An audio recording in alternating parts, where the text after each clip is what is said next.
Hello friends, welcome to my YouTube channel Partho Mesloi. আজিৰ এই ভিডিঅ'টি হৈছে অৰুণোদয় আঁচনিৰ লগত জড়িত। সেইবাবে ভিডিঅ'টি কাইন্ডলি স্কিপ নকৰাকৈ সম্পূৰ্ণ চাব। আৰু যিসকল বন্ধুৱে নতুনকৈ মোৰ ভিডিঅ' চাই আছে অৰ্থাৎ ফাৰ্ষ্ট টাইম আহিছে ইউটিউব চেনেলটিলৈ আপোনালোকক এটা বিশেষ অনুৰোধ কৰিম। মোৰ ভিডিঅ'টি সম্পূৰ্ণ চোৱাৰ পাছত আপোনালোকৰ যদি ভিডিঅ'টি ভাল লাগে আৰু এই ইউটিউব চেনেলটিও ভাল লাগে আৰু আগন্তুক দিনত মোৰ ভিডিঅ'সমূহ চাব বিচাৰে তেনেহলে কাইন্ডলি এই ইউটিউব চেনেলটি সাবস্ক্ৰাইব কৰি ল'ব যদি এতিয়ালৈকে সাবস্ক্ৰাইব কৰা নাই আৰু লগত থকা বেল আইকনটো প্ৰেছ কৰি ল'ব। ইয়াৰ লগতে সকলো ভিউয়াৰ্ছক এটাই অনুৰোধ কৰিম মোৰ ভিডিঅ'টি চোৱাৰ পাছত আপোনালোকৰ যদি ভিডিঅ'টি ভাল লাগে কাইন্ডলি লাইক এটা দিবলৈ নাপাহৰিব কিয়নো আপোনালোকে দিয়া এটা লাইক মোৰ বাবে অতিকৈ গুৰুত্বপূৰ্ণ হয়। মই ইনস্পিৰেশ্যন পাওঁ সেই লাইকসমূহৰ পৰা যেন আগন্তুক দিনত আৰু ভাল গুৰুত্বপূৰ্ণ ভিডিঅ' প্ৰস্তুত কৰি আনিব পাৰোঁ আপোনালোকৰ বাবে। মই বিভিন্ন সৰকাৰি চাকৰি সৰকাৰি আঁচনি আৰু সৰকাৰি ইনফৰমেশন যিসমূহ আমি জনাটো আমাৰ বাবে অতি প্ৰয়োজনীয় তাৰ ওপৰত ভিডিঅ' প্ৰস্তুত কৰি থাকোঁ। সেইবাবে মোৰ ভিডিঅ'সমূহ চোৱাৰ পাছত কাইন্ডলি সোশ্যাল মিডিয়া প্লেটফৰ্ম যেনেকৈ ফেচবুক হোৱাটছআপ ইনষ্টাগ্ৰাম আদিতো শ্বেয়াৰ কৰি দিব যেন মেক্সিমাম মানুহ তাত ইনফৰমেশ্যনসমূহ গৈ পায়। আৰু আপোনালোকৰ মনত যদি চৰকাৰী চাকৰি বা আঁচনি সম্পৰ্কীয় কিবা প্ৰশ্ন আছে কাইন্ডলি মোৰ ভিডিঅ'ৰ কমেণ্ট বক্সত লিখি দিব মই তাৰ উত্তৰ দিবলৈ চেষ্টা কৰিম।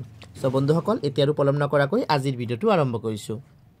আজিৰ ভিডিঅ'ৰ গুৰুত্বপূৰ্ণ খবৰ হৈছে যে 682 গৰাকী মহিলাই বা হিতাধিকাৰীয়ে অৰুণোদয় আঁচনিৰ তেওঁলোকে কিন্তু আগন্তুক দিনত আৰু অৰুণোদয় আঁচনিৰ সুবিধা লাভ নকৰে। এতিয়া কথা হৈছে এই 682 গৰাকী কোন হয়, কোনসকল লোকে আৰু অৰুণোদয় আঁচনিৰ সুবিধা লাভ নকৰে। সো বন্ধুসকল কথাটো হৈছে আমাৰ মুখ্যমন্ত্ৰী ডক্টৰ হিমন্ত বিশ্ব শৰ্মা ডাঙৰীয়াই এটা কথা আগতেও কৈছিলে এতিয়াও কৈ আছে আমি সকলোৱে গম পাওঁ যে অৰুণোদয় আঁচনিটো অসম চৰকাৰে কিয় আনিছে দুখীয়া শ্ৰেণীৰ মানুহসকলক আৰ্থিক ৰূপে অকমান হকা দিবলৈ এই আঁচনিটো দিয়া হৈছে ঠিক আছে। কিন্তু এইবাৰ বহুতখিনি পৰীক্ষা নিৰীক্ষা কৰি চোৱা হৈছে যে 682 জন চৰকাৰী কৰ্মচাৰী ৰেগুলাৰ কৰ্মচাৰীয়ে অৰুণোদয় আঁচনিৰ সুবিধা লাভ কৰি আছে। তো সেই 682 জন যে চৰকাৰী কৰ্মচাৰী আছে তেওঁলোকৰ ওপৰত ডিপাৰ্টমেণ্টেল প্ৰচিডিংছ হ'ব আৰু তেওঁলোকৰ পৰা এই অৰুণোদয় আঁচনিৰ নাম কৰ্তন কৰাটো হ'বই আৰু আগন্তুক দিনত তেওঁলোকে সুবিধাখিনি লাভ নকৰে।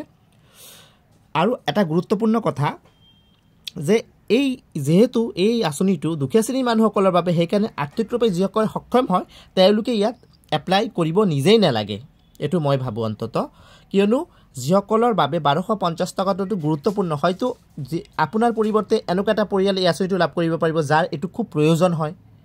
সেইবাবে এইটো এটা ভাল ডিচিশ্যন লৈছে আমাৰ CM ছাৰে। আৰু এটা গুৰুত্বপূৰ্ণ কথা এই অৰুণোদয় আঁচনিটো বৰ্তমান অৰুণোদয় 3.0 যেটো হ'ব সেইটো কিন্তু আগন্তুক দিনত বীমা আদিৰ লগও কানেক্ট কৰি দিয়া হ'ব যেন আৰ্থিক ৰূপে দুখীয়া পৰিয়ালক আৰু বেছি সাপোৰ্ট দিব পাৰে চৰকাৰৰ ফালৰ পৰা। সো বন্ধুসকল এইটো হৈছে এটা গুৰুত্বপূৰ্ণ আপডেট লেটেষ্ট অৰুণোদয় আঁচনিৰ লগত জড়িত আগন্তুক দিনত সকলো ইনফৰমেশ্যন মোৰ ভিডিঅ'ৰ যোগেদি লাভ